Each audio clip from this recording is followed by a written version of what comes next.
मध्ये मुकुंद हायस्कूलच्या मतदान केंद्रावर खोली क्रमांक 2 मध्ये 4 महिला बनावट आधार कार्ड घेऊन प्रवेश केला होता. प्रवेश केल्यानंतर त्या भागात 2001 पासून वेगवेगळ्या निवडणुकांच्या निमित्तानं सगळ्या मतदारांशी संपर्कात आहे. त्यामुळे मला माणूस माहीत होता. सहज उत्सुकतेनं त्या ताईंकडं म्हटलं, ताई कारण होऊन जरा त्यांनी दाखवलं, तुमचं नाव काय? मला हे कारण त्या म्हटल्या हे कारण मला घेऊन बरं लक्षात आलं बनावट प्रकार आहे. त्यांना त्या म्हणले कुठे मतदान ते मला ओळखत पण नव्हतं. ही कुली क्रमांक रांगेत उभारले, आतमध्ये जाऊन बूथ एजंटच्या टेबलवर बसलो. काही वेळानंतर त्या जिथं पहिल्यांदा आयडेंटिटी घेतलं जातं त्या टेबलला पोचल्या आणि त्या माणसानं त्याला राहण्याचं नाव विचारलं. तिथे तेच आहे की त्यात का त्याला नाव सांगता आलं नाही. मी नियमाप्रमाणे केंद्राध्यक्षांच्या निदर्शनानं माझं ऑब्जेक्शन आहे 4 महिना आणि 4ही कार्डात हातात घेतली. दरम्यान त्या कार्डावरची नाव अशी होती, विजया प्रवीण बडदापुरे, त्याच्यानंतर सुधा प्रभाकर सराफ, त्याच्यानंतर अश्विनी विजयकुमार राडेकर आणि शांता राजकुमार बडदापुरे. आता बडदापुरे सर म्हणून माझे गुणग्राध्यक्ष बाळासाहेब आडेकेंच्या घराच्या पाठीमध्ये राहतात. राडेकर आडेकेंच्या घराच्या शेजारी राहतात. अशी ही फॅमिली सगळी. त्यातली पर्सन मला माहिती आहे. त्या 4ही महिला बनावट आधार कार्डावर फक्त ह्यांचे फोटो, नाव दुसऱ्याच व्यक्तीचं आणि फोटो ह्यांचे, अशा प्रकारे मतदानासाठी आलेले होते. दरम्यान मी निवडणूक निर्णय अधिकारी भोसले साहेबांना मोबाईलद्वारे संपर्क केला. साहेब असा प्रकार घडला, असं चाललंय. मला म्हणून ठीक आहे, तिथे केंद्राध्यक्ष आहेत का? मी बाहेर द्या का. केंद्राध्यक्षांकडे फोन दिला. केंद्राध्यक्षांचं त्यांचं संभाषण झालं. केंद्राध्यक्षांचं संभाषण झालं. केंद्राध्यक्षांनी त्यांना सांगितलं 4ही महिला माझ्या समोर आहेत, त्यांची आयडी घेतली आणि त्यांना थांबवलं. त्या दरम्यान कुठून माहिती मिळाली माहीत नाही. EPI झाडके साहेब तिथं उपस्थित झाले आणि काय प्रकारे काय नाही ते आधी त्यांना दाखवलं. त्या दरम्यानच्या काळात त्या केंद्राध्यक्षांनी ती आयडी घेतली. त्या बायकांना पोलीस वगैरे सगळ्या गोष्टी लक्षात आल्यानंतर त्या बायकांना पळून गेली. मी लिखित स्वरूपात केंद्राध्यक्षांकडे तक्रार दिली, तेव्हा असं प्रकार झालेला आहे. आणि हे जे फोटो त्या आयडीचे काढले ते केंद्राध्यक्षांच्या स्वतःच्या मोबाईलमध्ये काढले. त्यानंतर राज्य गुप्त वार्ता विभागाचं पथक तिथं आलं. 2 PS आहेत, त्यांनी चौकशी केली. माझ्याकडून माहिती घेतली, घेतली. त्या बनावट जे आधार गोळा केले होते त्याचे फोटो काढले त्यांनी केंद्राध्यक्षांच्या मोबाईलमध्ये. आणि अशा प्रकारे बनावट आधारच्या संदर्भानं मी फेसबुकच्या माध्यमातून एक साधारण 30-35 सेकंदाचा व्हिडिओ टाकला. तरी देखील दुपारच्या वेळी काही व्यक्तींची नावं घेता येत नाही.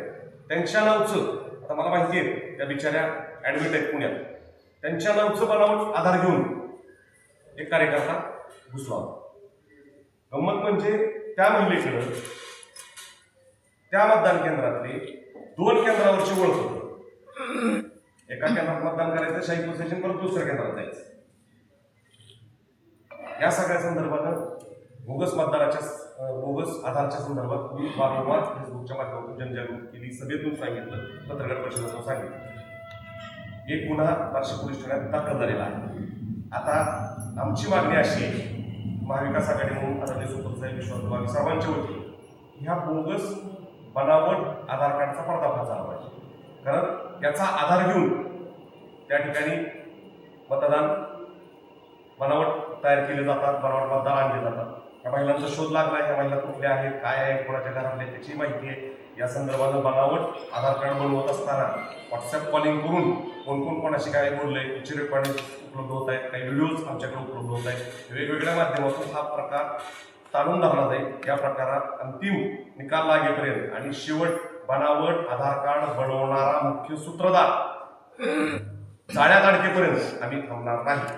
कारण आज तुम्ही एकीकडे लोकशाही म्हणून मतं मागताय, दुसरीकडे तुम्ही अशी बेबंदशाही करताय. दडपशाहीच्या माध्यमातून बनावट कागदपत्राच्या आधारे बनावट मतदार उभे करायचे आणि मतदाना प्रक्रियेला सांगत जायचं. तुमच्यात हिंमत असेल तर तुम्ही बघा ना, मतदाराला हात जोडून बघा तुम्हाला मतं देता येत नाही. तुम्ही बनावट आधार कार्डच्या आधारे जर मतं मिळवणार असाल तर तुम्ही निवडणुकीला सांगत जायचं. हा प्रकार बारशी प्रचलित होता, याचा वापर होत नव्हता. परंतु गेल्या विधानसभा निवडणुकीपासून आम्ही सगळेजण अलर्ट आहोत. त्याचाच परिपाक म्हणून विश्वास भाऊ संतोषजी सर्वजण सिल्वर जुबलीला थांबले. बाकीच्या केंद्रावर आम्ही अलर्ट होतो. आणि आता परिणाम असा झाला की बोगस मतदाराचा प्रकार उघडकीस आल्यामुळं प्रत्येक आयडिया आल्यानंतर चेक केलं जाऊ लागलं. त्याच्यानंतर काही आमचे एजंट जे होते ते स्कॅनिंग करत होते. स्कॅनिंगमध्ये त्या ठिकाणी त्यांचा तो होलोग्राफ वगैरे काय असतो त्याच्यामध्ये होत नव्हते, त्याचे देखील मेसेजेस आमच्याकडे पडले, इट्स नॉट व्हॅलिड म्हणून. म्हणजे अशा पद्धतीने बोगसगिरी करण्याचा प्रयत्न केला. तरी देखील त्यांनी काही बोगस मतदार हे करण्याचा प्रयत्न केलाय.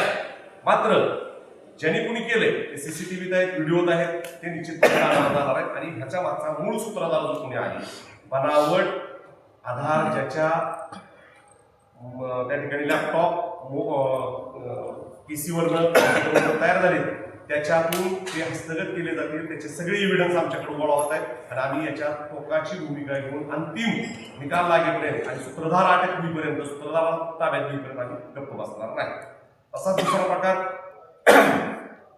भगवान महावीर शाळा नंबर 2 शाबुतबाई मदिना मस्जिदच्या उत्तरी बाजूस माझे नगरसेवक वाहिदबाई, माझे बंधू गणेश अक्कलकोटे, आमच्या नेत्या उज्ज्वलाबाई चोपल हे सगळेजण बूथवर बसलेले असताना बूथच्या बाहेर जो मंडप असतो, मंडपामध्ये बसलेले असताना तिथून जो काही प्रकार घडला त्याबद्दल आमचे सन्मित्र वाहिदबाई शिकून काल सुमारे 11:50 मिनिटाच्या वेळेस आमच्या नेत्या बोलताई त्याच्याबरोबर आणि आमच्या त्या ठिकाणी आलेले होते. मी पण ते थांबलेलो होतो. 4, 5, 6 जवळ 3000 मतदार त्या ठिकाणी मतदान होतं. त्या बूथवर मी होतो. तर तिथलं काही लोक चालले होते, त्यांना मी बोलत होतो, चालू होतं. तर जमा घेऊन तिथलं नानावर चालला. त्यांनी मला येऊन थेट शब्दामध्ये शिल्लक तुझं लय झालं होता, मी शिवायची संस्कृतीच नाही, तर मी ती देऊन सुद्धा केली असते कशाने. शिवाय आम्हाला देता येत नाही असं काही नसतं. पण आम्ही आमचे मार्गदर्शक असताना म्हणजे प्रमाणाची सोडवायची आहे. त्यांच्या विचारात वाढलेला मी कार्यकर्ता आहे. कन्याकुमारी ते दिल्लीपर्यंत पायी गेलो राष्ट्रीय एकात्मतेसाठी. बंधुभाव जपणारा कार्यकर्ता, एक समाजाचा कार्यकर्ता 6 महिने पायी जाऊन मी APJ अब्दुल कलाम साहेबांना भेट दिली. अनेक ठिकाणी दंगली घडल्या, तिथं गेलो नाही, असं भेट नाही मी कोणाला. पण मला डायरेक्ट आई बहिणीवर माई बहिणीवर शिवीगाळ केली, तुला 6 वाजून टाकली, मारून टाकली. अनेकांनी ते दृश्य बघितले. आणि हे सगळं झाल्यानंतर मी आपला रितसर पोलीस स्टेशनला आलेला आहे. ह्या लोकांपासून मला माझ्या कुटुंबियाला पुढच्या काळामध्ये धोका आहे असं मला एक कारण यांची प्रवृत्ती ही जरी म्हणले ह्या सभेतनं वारंवार म्हणले की आम्ही आता असं काही करत नाही, आमच्याकडे दहशत नाही, आम्ही काही भांडण करत नाही, असं एकीकडे बोलायचं. आणि माझ्यासारख्या कार्यकर्त्याचं तुम्ही बोलत असाल, गेली 25-30 वर्ष मी या बार्शी तालुक्यामध्ये काम करतो. सर्वांना सगळे पत्रकार माझे जवळचे मित्र आहेत, मला बघताय. अत्यंत पुढे तिरकीनं काम करणार माणूस आहे. एकदा पार्टी धरली म्हणजे पार्टीच.